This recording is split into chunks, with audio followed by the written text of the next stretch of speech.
श्री राम जय जय राम। श्री राम जय जय राम।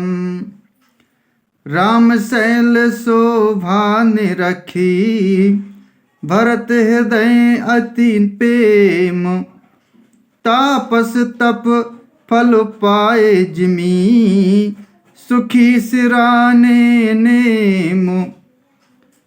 श्री राम जी के पर्वत की शोभा देखकर भरत जी के हृदय में अत्यंत प्रेम हुआ। जैसे तपस्वी नियम की समाप्ति होने पर तपस्या का फल पाकर सुखी होता है। मास पारायण 20वां विश्राम, नवान्न पारायण 5वां विश्राम।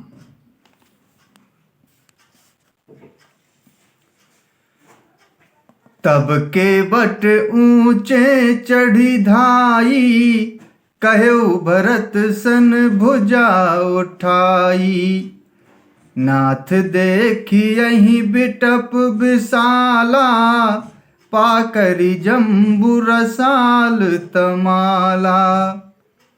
तब केवट दौड़कर ऊंचे चढ़ गया और भुजा उठाकर भरत जी से कहने लगा, हे नाथ, ये जो पाकर, जामुन, आम और तमाल के विशाल वृक्ष दिखाई देते हैं, जिन तरुवरन माध्य बटु सोहा, मंजु विशाल देखी मनु मोहा। नील सघन पल्लो फल लाला, अविरल छाहे सुखद सब काला। जिन श्रेष्ठ वृक्षों के बीच में एक सुंदर विशाल बड़ का वृक्ष सुशोभित है, जिसको देखकर मन मोहित हो जाता है। उसके पत्ते नीले और सघन हैं और उसमें लाल फल लगे हैं। उसकी घनी छाया सब ऋतुओं में सुख देने वाली है। मानहु तिमिर अरुण मय राशि, बिरची विधि संकेल सुषमासी। एतरु सरित समीप गोसाई, रघुबर परन कुटी जह छाई। मानो ब्रह्मा जी ने परम शोभा को एकत्र करके अंधकार और लालिमामयी राशि सी रच दी है। हे गोसाई, ये वृक्ष नदी के समीप है, जहाँ श्री राम की पर्णकुटी छाई है।